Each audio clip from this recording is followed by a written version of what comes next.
Hello and welcome to SoulWhat. I am Michelle Welch.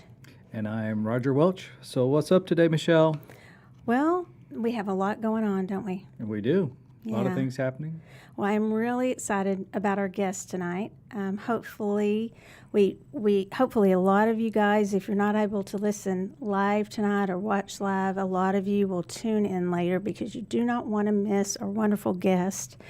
Her name is Erika Robinson, and I'm going to go ahead and read her bio because her bio alone moved me, and then I want to get straight into talking to her. Okay. Go. So, although her life has been an interesting blend of the conventional and the unconventional, nothing has surprised or delighted Erika Hagman. Did I pronounce that right, Erika?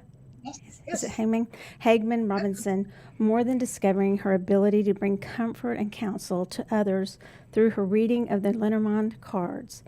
East Harlem raised and Harvard educated, Erika believed herself destined for the Episcopal priesthood until it became clear that this path was not broad enough for her to express all of who she is in the world. Upon receiving a Master's of Divinity degree, Erika taught and was coordinator of minority recruitment at the elite St. Paul's School in Concord, New Hampshire. This tenure was followed by stints as Assistant Director of Admissions at Princeton University and at Columbia University. Marriage and motherhood led Erika to decide a change of career was in order, and she became an English teacher at Red Bank Regional High School, where she taught everything from remedial English to advanced placement or AP language and composition for 30 years. Before retiring, 30 years, man, you look so young. 30 years before retiring to read Lenormand full time. Upon the sudden death of her husband 12 years ago, Erika experienced a series of events that no amount of Ivy League education, no numbers of years in the classroom could explain. Mystical in nature, these events confirmed what Erika had suspected all along, that the veil between the worlds is thin, and that this beautiful mathematical symmetry of the universe is meant for our highest good. This confirmation led Erika to begin an exploration of energy, and she has since become a Reiki master who used the gift of Reiki daily with both students who use and I'm sure uses maybe the gift with both students and colleagues who ask for such help. Erika used Reiki to calm and support members of the school community during times of great tragedy and grief.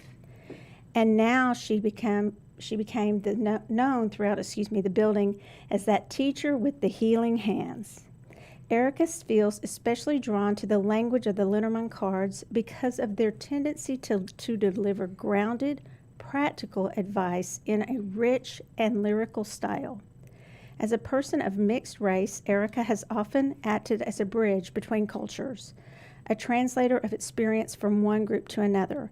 Having studied French, Spanish, and Latin extensively, Erika has added the language of the Lenormand to her repertoire, a language that requires one to listen as much with the heart as with the ears, a language that conveys all we know at our soul's core already, but have forgotten how to access.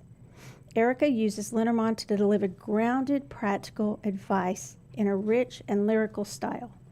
Together with her Reiki training, her pastoral counseling experience, and her open heart, Erika's intention is that her clients will feel guided to a truer understanding of themselves and their place in this wonderful world. We are so glad to have you, Erika. Thank you for the short notice and coming on. Thrilled to be here. Thank you so much for inviting me. Well, I'd like to hear a little more just about that's a beautifully written, your bio itself, the story just moved me. So many things that you've done, and your journey to where you are now. Could you tell us a little about that and speak to that to us? Yeah, one of the things that one of my little sidelines for many years has been college counseling, helping kids get into elite schools.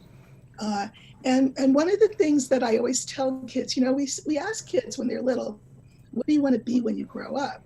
And it's as though they've got to come up with a profession. Very American phenomenon. When you meet someone for the first time after they know your name, they might ask you, what do you do? It's very American. And what I have told kids is that you can have all the good intentions in the world, but life will take you on quite the circuitous path. And your job is just to pay attention and to be open to that. And if something interests you, go down it as far as you feel like you need to explore it. If you love it, keep going. If you don't, no harm, no foul, turn another way. And so that's a very freeing thing for kids, I think. I left home when I was 16.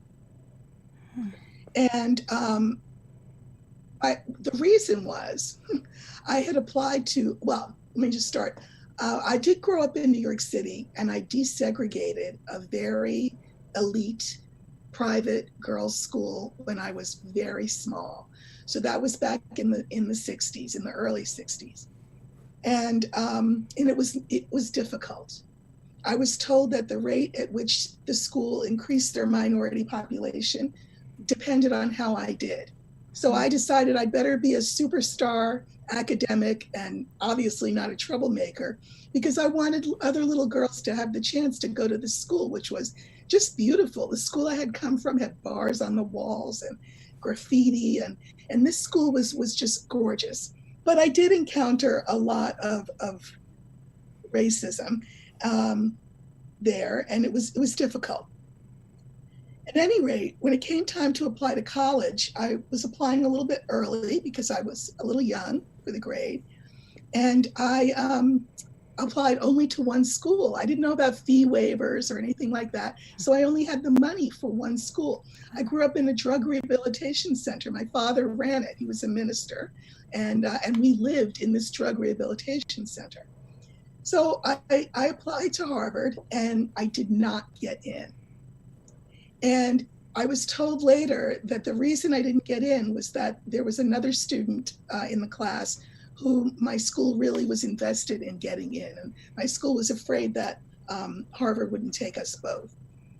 So my mother was furious with me. Why didn't you apply to more schools? I said, we didn't have the money. And she said, well, get out. So I left. I didn't know where I was going. Wow. I didn't know whether I was going to go right or left. I knew that right was the East River. And I thought about it for a minute. Since I couldn't swim, I thought, well, let's just, because who knows what's coming. Mm-hmm. Or I could go left and into the rest of my life, whatever that was. And I went left. I took a year off. And one day, you know how young people like to play sad music and purposely sort of get themselves in their feelings. So one day, all my friends were off at school already, and I pulled out the rejection letter from Harvard that I had never seen before. My mother had just thrown it at me, and I just put it in a bag. And when I left, and I never looked at it. Well, I pulled the letter out, and a note card fell out, but I didn't really pay attention. And the letter was a standard rejection letter. Oh, so many spots for so few people. Sorry about that. And I thought, okay, well, I'm sufficiently depressed. What is that thing on the floor that fell out of the envelope? And I picked it up, and it was a note card from the assistant director of admissions at Harvard at the time, who had interviewed me for admissions. And the letter said, "Dearest Erika, please reapply. Fondly." And then she signed it with her name. And I thought, wait, Harvard doesn't do stuff like that. It's crazy. So I reapplied, got in, paid my way through all 4 years with, scholarship help, but it was hard. And then I thought I was going to be an Episcopal priest. And I was in Boston at the time and met with a committee on ministry, and every question they asked me was about race, every single question. And I tried to acquit myself well and be polite and answer honestly. And I left, and then I had to meet with the bishop after that, and he said, "Erika, there's no question in our minds that we need you as a priest in this church." So I thought, oh, good, one less hurdle, finally. And then he said, "The question is, do we want you? Are we ready for you?" It was a race thing. He said, come back in 2 years. And I said, in the Bible, I think there's an expression about being a fool for Christ. I said, I love Christ, but I'm nobody's fool. I will not be back. And I walked out, I left. I didn't know what I was going to do. I was about to graduate with my master's. And I swear to you, Michelle, the craziest thing happened. The phone rang. Now, I had taken a couple of years off to work at St. Paul's School, so I had done admissions work before. And it was Princeton. And they said, we heard about the job that you did at St. Paul's, and we've heard such wonderful things about you and how good you are with young people. Would you like to come here and do admissions? I said to myself, well, clearly I'm not going to be a priest. I might as well go do admissions at Princeton. And so I did. I would never have thought of this in a million years. Then I was at Princeton for a couple of years, and I get a phone call from Columbia, and they wanted me to go there. And I said, well, why would I make a lateral move like that from Princeton to Columbia? And they said, well, what territories are you responsible for geographically for Princeton?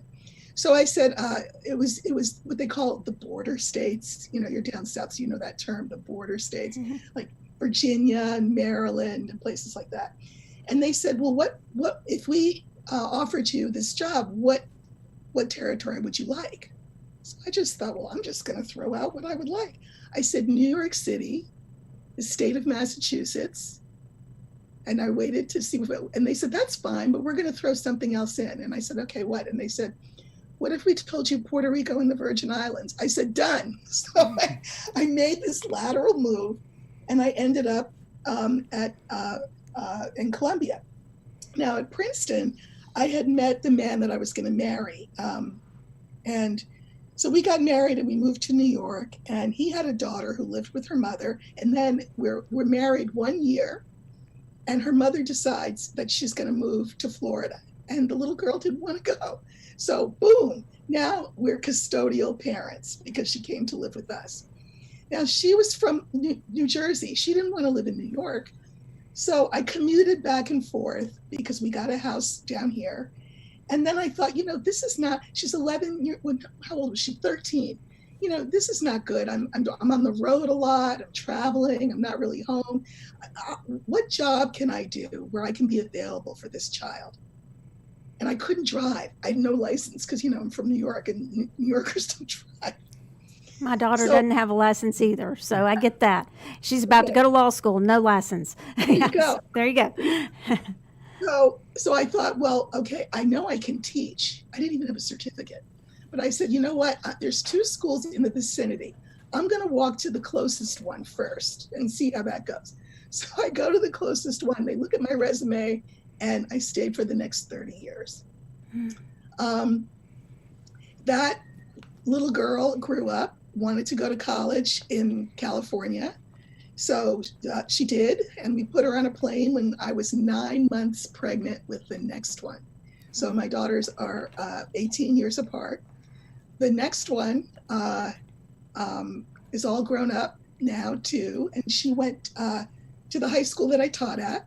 She then went to Columbia, and she is at NYU Law School now. So going into her, yeah.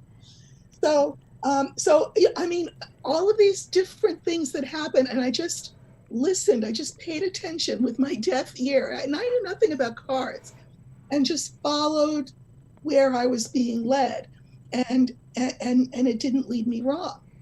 Now, when my husband died, and I know that I said during the conference, but your audience may or may not know this, the week before he died, and his death was completely unexpected. I mean, we were both in our 50s.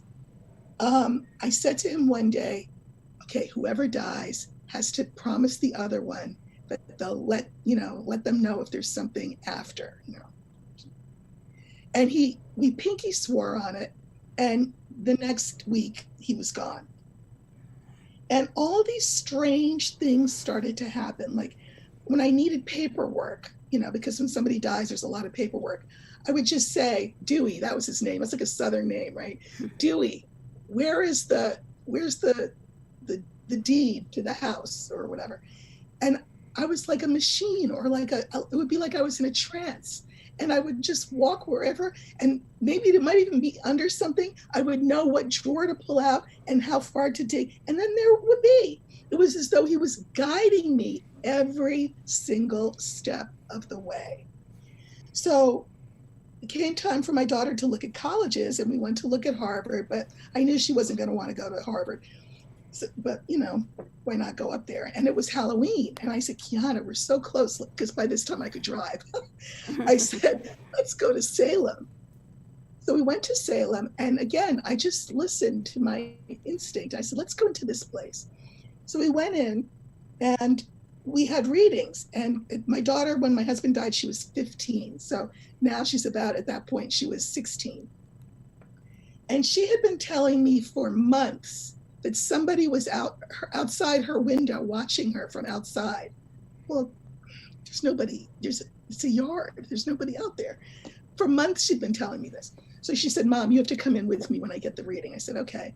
The first thing the reader said to my daughter is, do you feel like someone's watching you out your window? She looked at me, she said, Mom. And the person said, it's two people. It's your mother's mother, my mother. And she said, and it's your father. Your father passed. So the two of them were watching her through the window, just, making sure everything was okay, was fine. And we had a lot of those weird experiences. So I got into tarot. And I like tarot, but I'm not a very visual person. I mean, I can look at something and say, I'm, one of those people who says about art, I know what I like. That's me. I know what I like, but I could never put it together myself, But with words, it's a very different thing. So when I found Lenormand, again, because it's a word language, and I've studied many languages, Italian, German, French, Spanish, Latin. This is just, for me, another language. And in the beginning, what I liked is that you could ask any stupid question you wanted. And it's not like the cards are going to, smack you in the face and say, why did you ask that? So I appreciated that. And I appreciated it because, I was a new widow, and, people do dumb things when they lose people. And, sometimes you react out of shock. And one of the things that I did was I didn't want to bother people. So when people would ask me, how are you? Oh, I'm fine. I'm great. I'm good. Because, nobody wants a sad sack. But I was very sad. I had been married for 20 years and he was the love of my life. So I kept company with the cards and asked just the dumbest, mundanest questions. And that's what people think about Lenormand, that, you ask questions like, where did I put my keys? Lenormand can ask those questions, but Lenormand can also answer any question, regardless of the depth. And so when I started this blog, I had no social media, anything. I mean, I would go on other people's sites, and that's how I've been known for a while for what I do, because I do a lot of free reading. But I didn't have my own social media stuff because I was scared of it. This is my second video in life. So, and I'm 60, I'll be 64 next month. So it's all new. Right. So when I started to blog, I thought, well, what am I going to blog about? And then we got hit by the pandemic. And I thought, if the cards can bring me the comfort that they've brought, maybe I can be a comfort to other people. So let me ask you there. So with your blog and when the pandemic hit, do you blog every week? Or do you... Well, okay. So Michelle, like I said, I know nothing about any of this social media stuff. Oh, you do a great job. I've looked at it. I was blogging every day. And so somebody said to me, analytics dictate that you should not blog every day. And I'm like, what? Wait, why? Why? Well, because you have to create a hunger. You have to create a demand. And if you do it every day, it's like, who cares? Because she's going to do it tomorrow. Why do I read it today?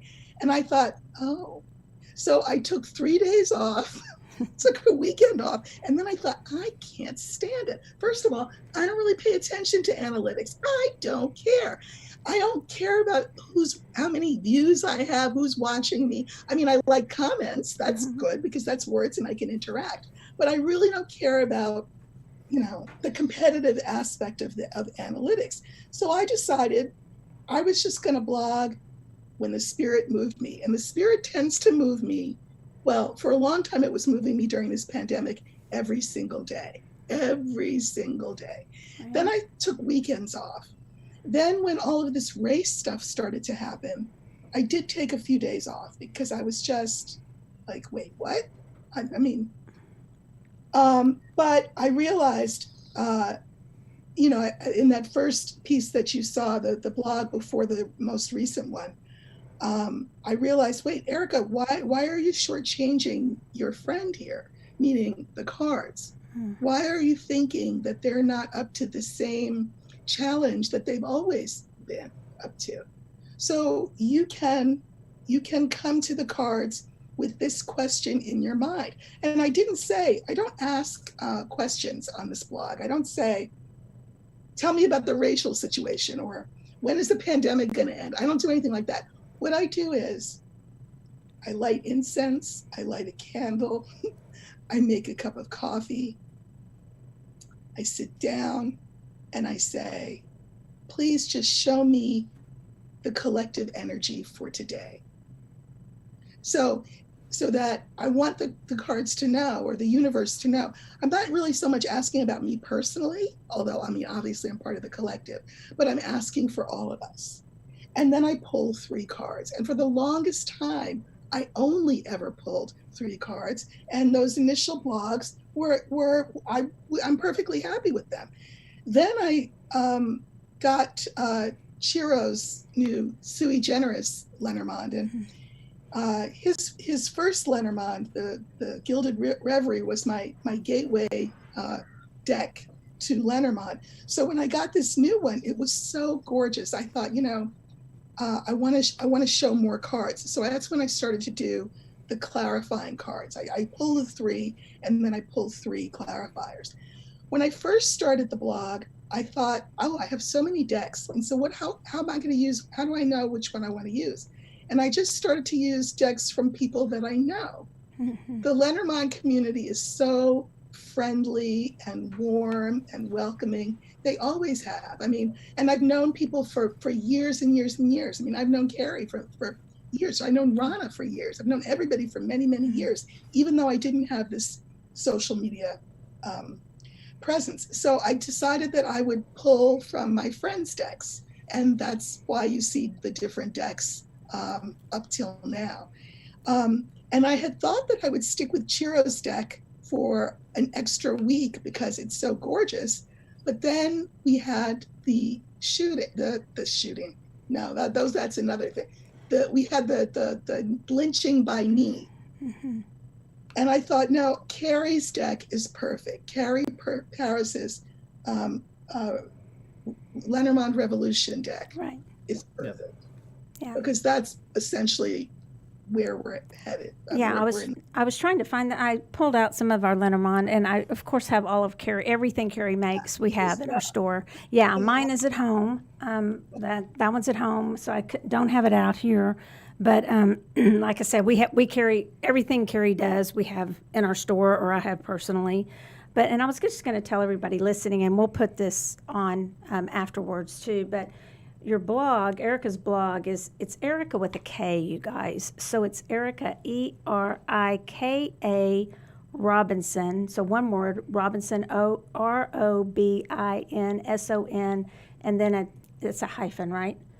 Yeah. I always get hyphens in it. Lenormand, it's LENORMAND.com. And then you can just click on her blogs if anybody wants to look at any of those while we're on tonight or later. And that's what she's speaking of. It's just if anybody listening wants to look at those right now. So you said so Carrie Deck's Revolution deck is perfect. I thought it was perfect for the energy of what we're going through right now. And it's very interesting because in that deck, um, I don't always use the extra cards that come with the deck, but um, I had her deck in the box, and I didn't even count to see, oh, are there 36? Are there more? So the very first card I pulled, I ended up not using because it freaked me out that it was the one that came out. It was the card 0, and not people usually don't have a card 0. They start with 1 for the rider, but it was the 0 card. And what does that card say? It's the card for the revolution. Revolution. Wow. Revolution. Yeah. And I feel like the spirit's way of saying to me, girl, we got you. We know what you're talking about. We know what this is about. And so don't worry, keep pulling, and we will answer what this energy is, this revolutionary energy that we're engaged in right now. And so would you mind explaining to the readers what, just speaking plain, what does that mean to you, the revolution? Do you mind answering that? So, again, I've been around for a while. I'm black don't crack, so I don't look quite as old as I am. But I'm going to be 64 this year, and that means I've seen a lot. My father was white. He was a minister. He was a soldier in Dr. King's army, we'll just say. Hmm. In fact, Michelle, you can find it on my Facebook page. I usually put it up around his birthday. Long letter that Martin Luther King wrote to my father, thanking him for wow. the work that he had done at a particular march. They all went to jail, etc. But anyway, I grew up, first of all, seeing my father on television being, bitten by dogs and hit with clubs and hosed. So that was one thing. And I knew that white people were capable of seeing the ills that racism is, the evil that racism is. I desegregated the school that I mentioned, and so I felt like that was me doing my part. And as difficult as it was, I used to say to myself, Erika, it's okay, because what it means is one day you'll have a child, and that little girl won't have to go through what you're going through. In the civil rights days, all of us were somehow involved in the movement, and there were a lot of white people involved, mostly people of faith of some kind, Jewish, Catholic, Protestant. Those were the people who were mostly involved. And we did what we did, and then we had all the assassinations, and that all went to hell. Mm-hmm. And I used to tell my kids at school, I mean, it's very interesting to watch history. I taught English, but very interesting to watch how history moves, because I'm all about nonviolence, but it wasn't until the assassinations and then the violence that followed in the early 70s that there was some change made. It wasn't until the assassinations, for example, that we got the Civil Rights Act.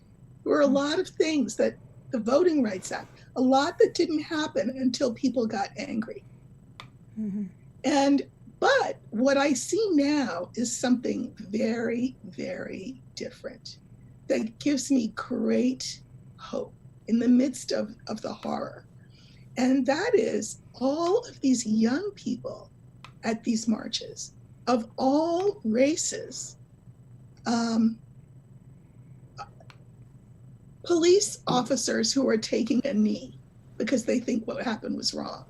Mm-hmm. The Minneapolis bus drivers refusing to drive people to jail the way the cops wanted them to do. I mean, I just feel that we're entering the age of Aquarius, are we not? Right.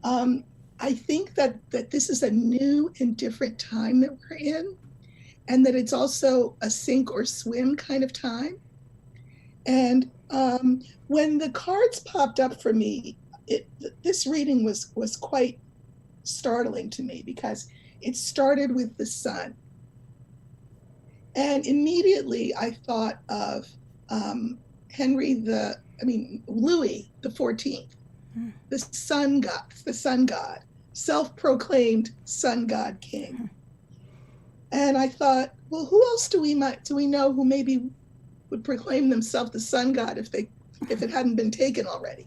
Like, who has a gold toilet? You know what I'm I don't saying? know. I can't guess. That was Who knows? That was interesting. Yeah. And then the next card I pulled was the rider, meaning that news is coming, and news is coming. I mean, news is always coming, right? Just in the weekend, being so busy with the conference, I hadn't watched the news, and then I turned it on, and everything's on fire. So there's always something new. And then the last card was the mice. And at the conference, I mentioned that the mice are not always bad. Sometimes they're industrious and excited, but I felt this was something bad, that there was going to be bad news coming to this sun god. So I pulled clarifiers. And so for the sun god, the sun, the card I got was the road. And in my blog, I write about the fact that he had choices of which way to go. He's had choices about being the president of all of us or being the president of his base. And he made his choices. And as is often the case, things flow from the choices that we make, the butterfly effect, you know? The rider is the bringing of the news, but then we have the book. And the book is about things we don't know. So people don't know what to tell him. They don't know how to tell him that he's taken the wrong road. We have the mice, and the clarifying card for that was the dog. I think the dog is friends, people who are loyal to you. You're more than associates. You're good friends whom you can trust. And mice modified by the dog tells me his friends are going to start scattering to the winds because there's nothing in it for them. Yeah. I always look at the first card and the last card. So I looked at the sun and then the dog, and immediately I said, well, this makes sense. He is his only friend, which sounds sad, but what it means is he only really cares about himself. And it felt very Louis the 14th. No good end can come to someone who tries to rule a people in that way, especially the United States, which has experienced revolution with another king, George of England III. So for me, I think it will get worse before it gets better. I think that the mice indicate illness, right? So the pandemic numbers are going to shoot through the roof. Why? Because is this what you call social distancing? Because that's not what I'm seeing on TV. People will get sick. People will die. I think more people will die as a result of violence in these demonstrations. But I do think there is a chance that, well, this is the outside chance. I think he'll try to declare martial law, is what I think. Me too. I think that the It's kind of going that way, yeah. It feels like it's already going that way pretty rapidly to me. I think the Joint Chiefs of Staff may step in. The military, any more than the governors, didn't want to go into the states and do whatever he said, go in there with force or whatever he said. I think that our last hope of him being somehow removed peacefully is the Joint Chiefs. Because I don't think that martial law, they have to agree to declare martial law. And in the military, I'm not a military person, and I know you're supposed to obey orders, but you're not supposed to obey orders that go against the moral code. I say Correct. The moral code. Correct. Right? So I think that he may hit some resistance. Would you be willing to potentially do a spread right now? I'm put you on the spot. You can say no, but draw cards to see where we're going with martial law, to see what that says. Which deck would you like me to use? I'll tell you what I have. Okay. I have I have Chiro's new Sui Generis. I have Rana's deck. Good evening. I have Carrie's what is it? Siren Song. Sirens, this one, yeah. And I have the Revolution deck. Maybe we should use the Revolution deck. Okay. So what were you going to I was choose? going to Rod? say use Chiro's because he's watching. Oh, Oh, Chiro's watching, so let's use Chiro's. Chiro, okay. Hi, Chiro, Chiro. no- But before, and Matt, you're going to load her. We also have, if I have your permission, I also have a picture of that spread you just talked about. If I have your Good. permission, we're going to show that real. And Matt, you can tell us when we're ready to show that. Okay, but we'll go ahead and get started on this other one first. Is that what you want us to do, Matt? Okay, we'll go ahead and get started on this, but we'll show the spread that Erika, you were talking about earlier. We'll show that in a little while, okay? But so we're going to choose, you're choosing Chiro's? Yeah, I have Chiro's deck. Now, what I like to do with Chiro's deck is, as I mentioned in the conference, I'm just going to use his 36 cards, but really 38, because I love the 2 men and the 2 women, so I'm keeping them in. But then when and I'm going to pull the 3 main cards, and then I'm going to take his extra cards and I'm going to put them in the deck, and I'm going to draw from the whole deck the clarifiers. Okay. Okay. So we want to know what will the trajectory be of this. We'll call it a revolution. Okay. Okay. So I don't pull off the top or the bottom. It's like I'm shuffling each time. I'm just like that. Okay. And that gives me my top 3 cards, and I turn them over. And then I'm taking the rest of Chiro's cards, and putting them all together and just shuffling a little bit.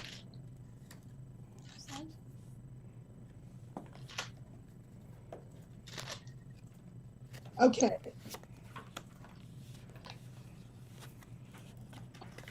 Okay. Now, I wish I could take a pic. Well,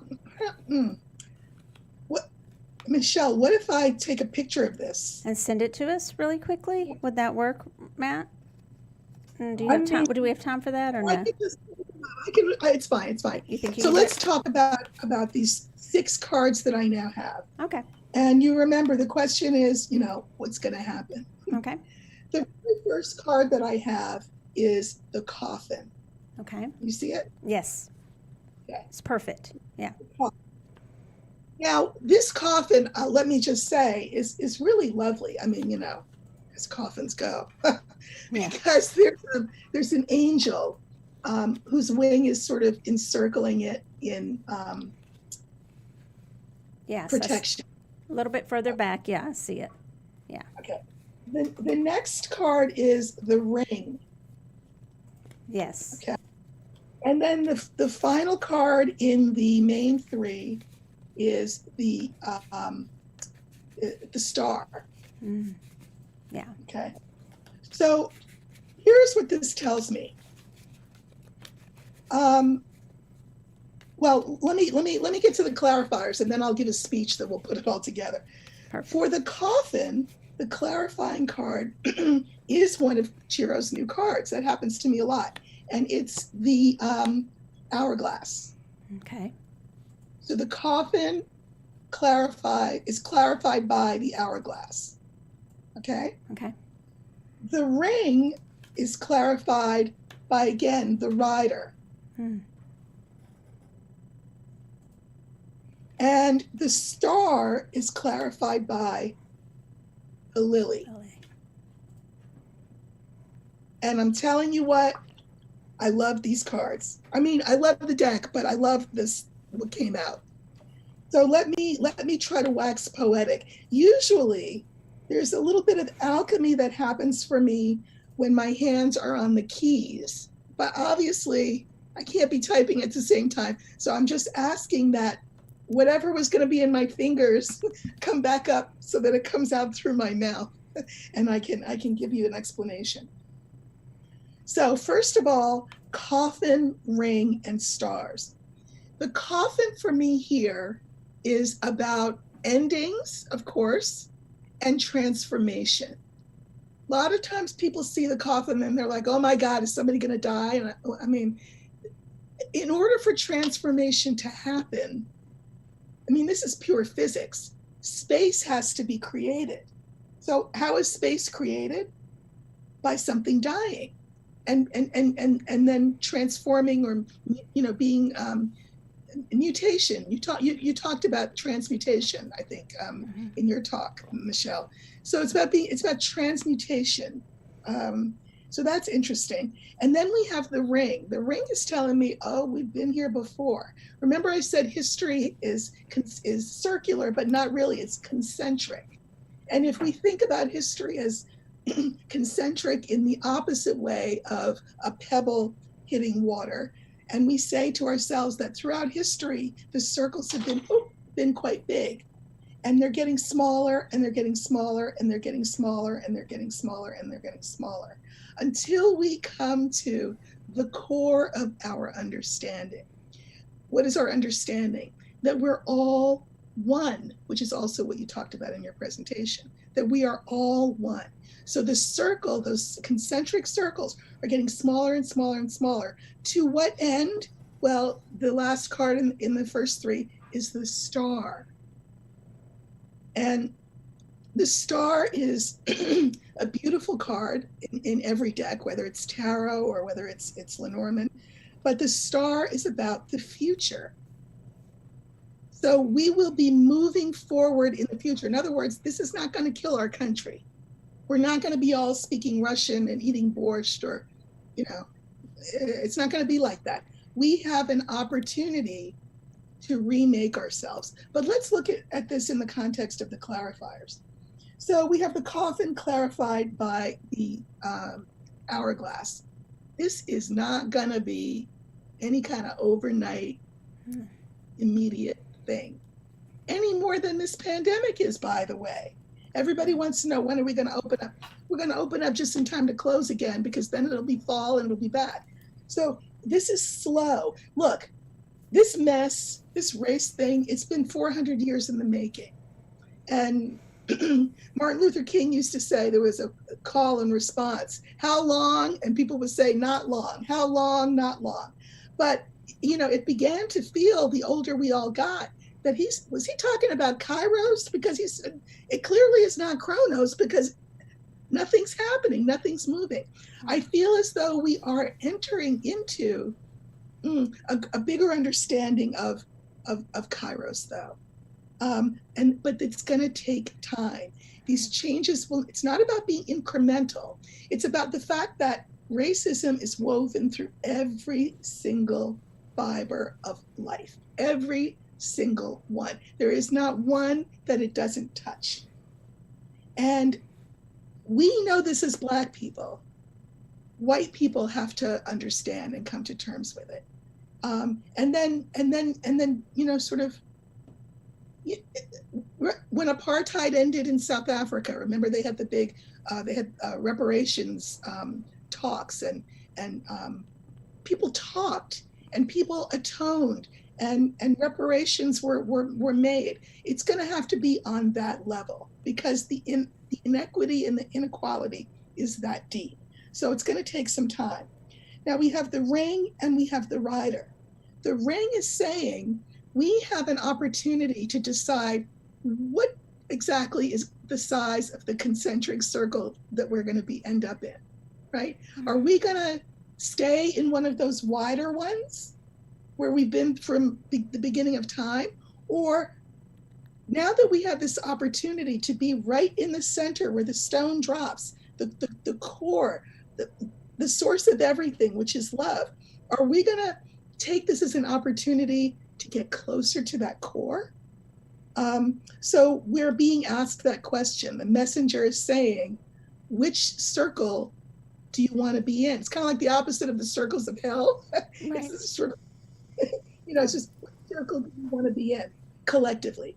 And then we have the final two, which is the star mirrored by the lily.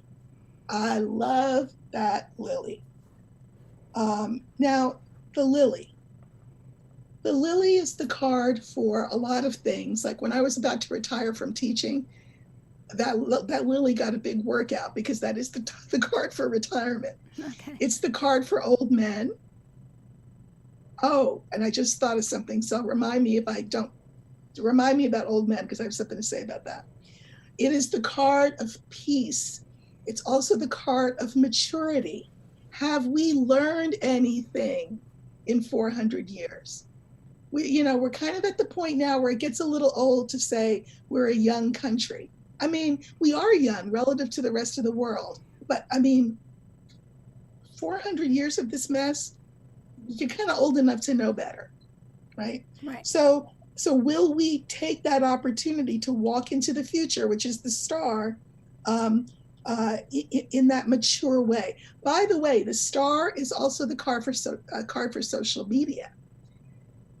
Thank you, God, that that young 17-year-old girl had her cell phone and filmed that lynching. Thank God that there's social media that can tell people there's going to be a protest at such and such a time, or the police are coming and they've got, dogs or whatever it is. Social media, in some ways, is our greatest curse, but it can be our greatest blessing. It is meant to be our greatest blessing. It's kind of gotten ahead of us a little bit, but we're allowed to catch up because it was given to us as a gift for these times to be used in this way. Right. Now, the final thing that I do is I mirror the first card of the spread. Here it's the coffin with the lilies. Now, what do I mean by mirror? I don't know. That's the term. It means I kind of look at them and draw some conclusions. And here's the conclusions that I draw. Remember what I said about old men? The lily is the card for like the grandfather or the father. There's a lot of old men in our government. And they were around in the 60s too. Oh, And white men. They were grown in the 60s, right? I was a kid, but they were grown. Coffin and lilies. First of all, I mean, just nature dictates they're eventually going to die out. But I think that before they literally die out, I think that they will be dismissed from the stage. And that will usher in this new space for us to be in that smaller concentric circle and realize, again, as you said, Michelle, in your presentation, that we are all one. We come from source, we go back to source, but in the middle, we kind of forget. But Right. people are waking up. People are waking up, to the kind of work that you and I do. But they're waking up in other ways too. All you have to do is turn your TV on. So, watching the demonstrations now is a much different experience from watching them when I was a child. When you would see the police arrest your father, my mother would say, one of my brothers would say, well, they're arresting him. Don't the police arrest bad guys? And my mother explained to us that sometimes there are bad laws and good people break bad laws. And your father is a good person breaking a bad law. So I think that's, we're going to see a lot more of that, and that the old will pass away and usher in something new and wonderful that we will all have had a hand in making, I think. So that's what I see in the spread. That's beautiful. We have, just quickly, Matt does have a picture to show of your spread from earlier. This is not the ones you guys watching. This is not the spread that Erika just did. This is the spread from her blog that she had read earlier. So if you see that is the spread, and you can actually go to her blog, and I would really encourage everyone to do that, and also, to encourage you to book readings. We'll have her tell you how to do that in just a second, but I'm sure going to her website, and she actually teaches private Lenormand courses too. So Erika, you're back. We are at 8. Roger, you want to? Oh yeah, we're 8:24. Yeah, we're a little bit over. We're a little bit over time, but I can just keep going on, but yeah, But it's great. So, do you have anything to ask, Roger? No, actually, I don't because I'm not even sure. You gave me Carrie's deck, right? I gave you Carrie's Siren Song Yeah, deck. so I was like pulling it along as you were talking, and just I did too. real quickly, I'll tell you what I got. And I don't even read Lenormand that much, but my first card was the fox, Uh-huh. sneaky, right? But the card that was over top of it The was the clarifier. snake. The clarifier was the snake, the serpent, and you don't know it's not drawn as like kind of like just a snake. It's actually the fangs are out and everything. I know that snake. Yeah. So, and then the second card is the child card, but it's the mature child. Yeah. And the card over top, the clarify card, it says clouds, but if you really look, it looks like there's like a bouquet of flowers, and it's these dark gray clouds over top of it covering it all. Uh-huh. So I kind of took that as like, one of those, the sneakiness, the sneakiness, the venomous, the two-tone talking, Is the cloud back. storm? Is the cloud a storm in Lenormand, or is it? Yeah, clouds are a lot of times in Lenormand decks. There'll be a dark side and a light side to the cloud cards, but in general, the cloud card is confusion. Mhm. Confusion? That's right. So and that's over the mature child, but Doubts. This is very interesting. And then what's the third one? the young infant child. So I Yeah. got the mature child, and then I got the infant child. But then the clarifier card with that is the palm tree, that little palm tree, What card is that then? and But that that's the tree. So the tree. Okay, so Mhm. let's go through what you're reading, Doc, because that's really interesting. Okay, what are the first card and its clarifier again? is the fox and the snake. So a fox is someone who is an expert, or at least thinks that they are. If I'm doing a health reading, the fox will be like a specialist, that you need to go see. But more than anything, the fox is self-interested, very circumspect, always looking around. Every decision that the fox makes, it's to its own advantage. But look what you've got clarifying it. That fox does not realize that it can be bitten by a snake. Mm-hmm. And who is a snake? All of those people who are going to desert him, and all of the rest of us. The snake, for example, is the card for a clever woman. What does the Bible say about the snake? The snake says, I will put enmity between thee and the snake. And the snake will put his fangs into your heel, and you'll want to crush him. Crush his head. Yeah, you're crushed. Yeah. So it's an adversarial relationship between a snake and certainly human beings. So I think that he's in danger. He's the fox, and the snake is this thing that if it doesn't use its fangs, his circle is getting very, very tight, and not in that nice concentric way that I was talking about before. Right. That's a noose, the old-fashioned kind of. Yeah. Yeah. So what was your second pair? The second one was the mature child. And how she's got these, it actually looks like instead of legs, it has the octopus legs. All those cards do. What Yeah. number is it? 13? 13. Okay, and what's under it? The clarifier is the clouds, number 6. Okay. The dark clouds. Right. So this child, think about it.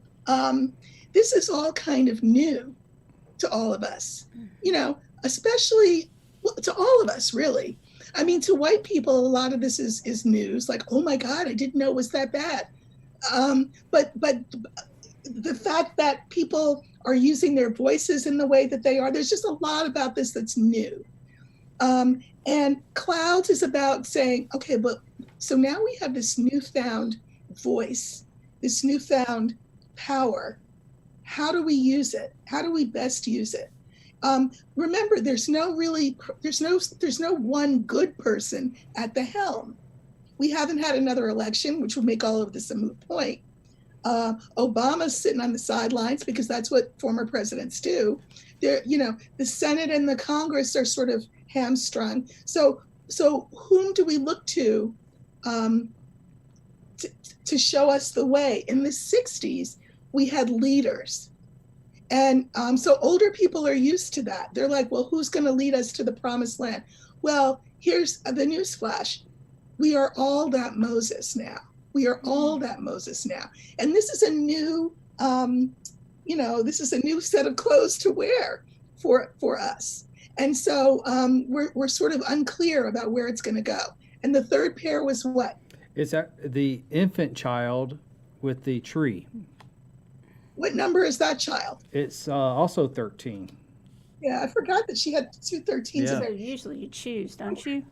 Infant child and the what? And the tree. Okay. It's really good. This is really good, and I'll tell you why. And then we'll do the mirroring. So something is being born. This is an infant.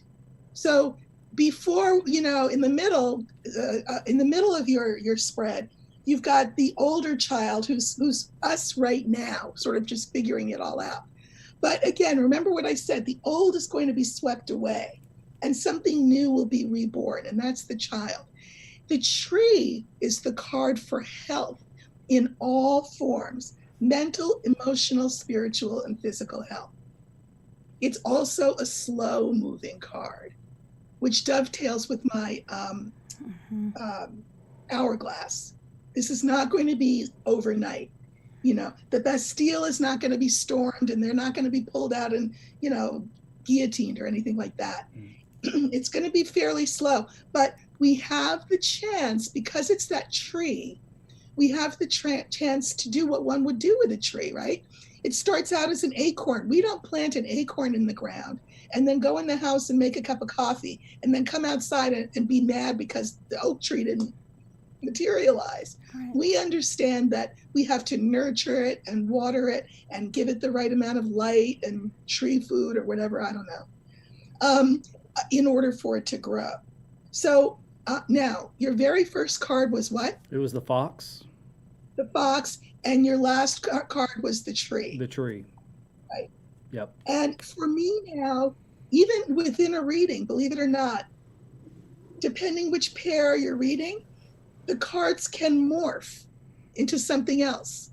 For me, the fox is now that wise, intelligent, aware, savvy, all of us who are going to be good stewards of this new tree, and we're not going to let anyone take it from us. Not Russia, not anybody, because a fox is protective of its of what is its. And here the tree belongs to the fox. So that fox is no longer Trump.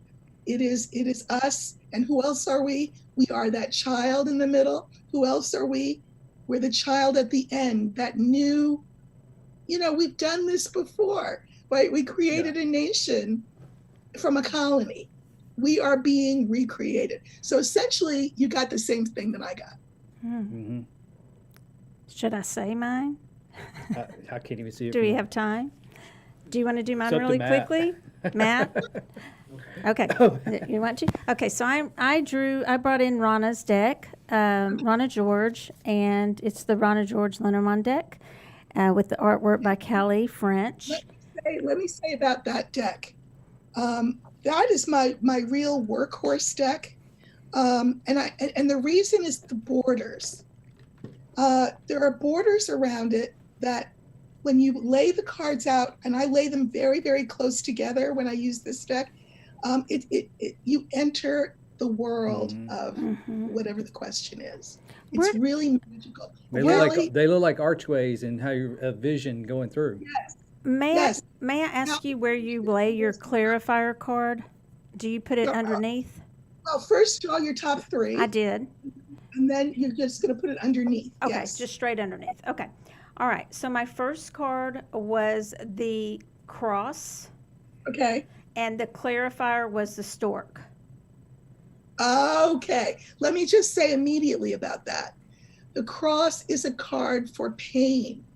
But from this pain that we are all going through, because we can't pretend this is cute or fun. Yeah. From this pain, something will be born. The stork is the card about positive change always. Okay. And then the second card, we have the clover. And then we have, as the clarifier, the ship or the boat. Yep. Look, that very happy, optimistic reading. Clover is luck. It's also quick, by the way. And then the ship is forward movement.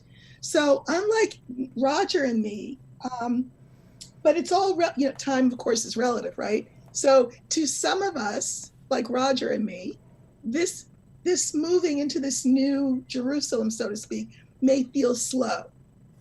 But for other people who have a different sense of time or are more patient or whatever, it will feel faster because Clover's quick and very, very good. And the ship here is forward movement, so that's great. But on the last one, I got the snake, and then it's one of her additional cards, I believe, the bed or the bedroom. Yeah, yes. Okay, the snake in the bed. So the snake is all of this mess, this whole tied up in knots. A snake is, if it was straight, it would be one thing, but the fact that it can like curl up and Yeah. So everything is all curled up. Nothing is straight right now. But the bed, it indicates that all of this will be put to rest. Mm. The bed is the card for sex for her too, but we're not talking about sex. Right. The bed. Unless it's Trump. Wait, what's the first? What's the first and the last card of the spread? Cross bed. Okay, guess what? This is not known except by young people who know how to access the dark web. I don't even want. All I can do to access the regular one. I watched on Netflix. I had an incredible documentary that I was glued to on that disgusting Jeffrey Epstein. Mm-hmm. And apparently, what has come to light, I think Anonymous, that group Anonymous, Mm-hmm. they're sort of a subversive group that's part of this big uprising that Mm-hmm. we're all going through now. Anonymous has gotten hold of Jeffrey Epstein's Little Black Book. And in that Little Black Book are times, dates, names, etc., for all of the pedophiliac activity that went on. And the Sun King, you know what I mean? That's what I just said. Yeah, I just said that name too. Mm-hmm. Prominently named in there. So there are a lot of strings pulling him down. If you think about it, first of all, he's been impeached. He may well be impeached again. Could be. He's wanting the military to do a thing that the military doesn't want to do. He's got Russia that has something on him for sure, right? He's making enemies right and left. The Black Book in your spread could be his downfall because let's say everybody hates him except for his base. And what are you going to do? That base is not going anywhere. Oh, but maybe they are. Because maybe they have sons and daughters. You know what I mean? Yes. Maybe they're not fans of pedophilia. So he has it coming at him from every single direction. And your mirroring of that first and last card, I think that's what we're talking about. Yeah. Makes sense. Wow. You are so good. And I can see why Carrie said for 2 reasons to be on the show. Thank you for so beautifully tying everything together. And did we meet at Reader Studio and I'm just blanking out? And I know you from Reader Studio. We have met at Reader. In fact, we were in the same room reading. You remember we were in that basement room reading?